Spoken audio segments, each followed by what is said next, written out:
Assalaamu calaykum waraxmatullaahi wabarakaatuhu. Kusoo dhawaada saaxiibayaal janaalka muujiya janaal. Waxaan jeclaystay in aan idinla wadaago muuqaalo ku saabsan waxyaabo ay duubeen kaamirooyinka qarsoon. Fadlan walaal haddaad nagu cusub tahay fadlan subscribe noo saar. Muuqaalkan hadduu ku cajabiyey fadlan like saar. Annagana waxay noo tahay dhiirigelin. Kusoo dhawaada muuqaalka. Haddii aad ganacsado tahay iska ilaali 3 dumar oo wada socda ama weliba 3 qof oo wada socota. Bal eeg ninkan wax ku dhacay. Gacanta ayay la gashay dukaanka, shay ayay kala baxday. Wuu arkay balse nasiib darro midda kale ayaa mashquulinaysa, ayadana wax kale ayay isku mashquulisay. Dantoodii way gaareen waana ay tageen. Tuugan wuxuu isku dayayaa in uu soo jabiyo ganjeelka kadibna uu qaato meeshaan wixii alaab yaalla, balse maxaa dhici doona?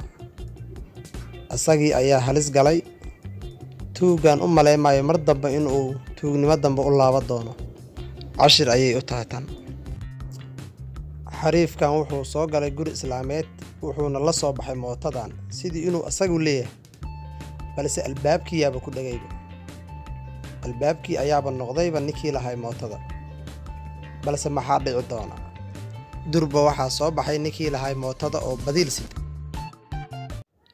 Qaybtaanna waxaan idinkugu soo gudbinayaa muuqaalo ah dad ku sigtay in ay shil galaan.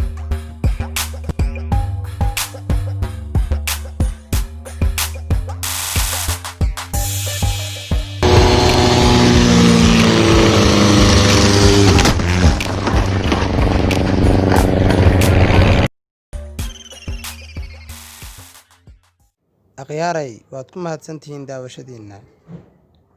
Assalaamu calaykum waraxmatullaahi